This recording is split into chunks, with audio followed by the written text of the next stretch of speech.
আমার 100% কনফিডেন্স আছে, let's see. I am from Sylhet Mogla Bazar. দেশের ফুটবলে চলছে পরিবর্তনের ছোঁয়া। হামজা, সমিত সোম কিংবা ফাহমিদুলদের মতো বাংলাদেশের জার্সি গায়ে জাতীয় দলে জায়গা নেবার পর অনেকেই দেশের প্রতিনিধিত্বের স্বপ্ন দেখতে শুরু করেছেন। সেই স্বপ্ন পূরণের সুযোগ করে দিতেই বাংলাদেশ ফুটবল ফেডারেশন আয়োজন করছে প্রবাসী ফুটবলারদের নিয়ে বিশেষ ট্রায়াল। শনিবার থেকে শুরু হয়েছে ক্লোজ ডোর ট্রায়াল, চলবে আরও 2 দিন।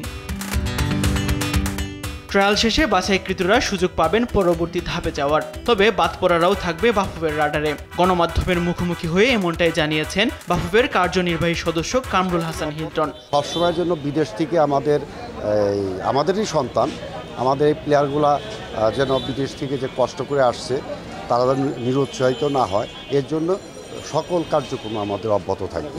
এদিকে ট্রায়ালের সুযোগ পেয়ে খুশি প্রবাসী ফুটবলাররা। নিজেদের স্কিল নিয়ে আত্মবিশ্বাসী তারা। আমি 2টা গোল করছি, let's see how it goes now. So yeah, that's it. The field was good condition. It was a bit drier, a bit harder, which is some players are not used to. But I think the field condition was still good. So playing in Bangladesh, I think I really like it here. So it's an amazing country. I love Bangladesh. This is football. We have to do it, inshallah. So we have to come here, 50 of us, competing. We're all brothers in the end. But whoever gets in, inshallah. Everything was good, inshallah. I like the way everyone's playing. Everyone as a group, it's getting better. I like the environment as well. Very uptight and dynamic.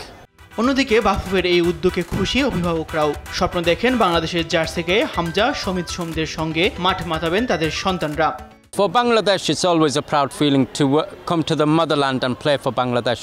It's always an honor and privilege, whether they're from England, Jamaica, Africa, Spain, anywhere.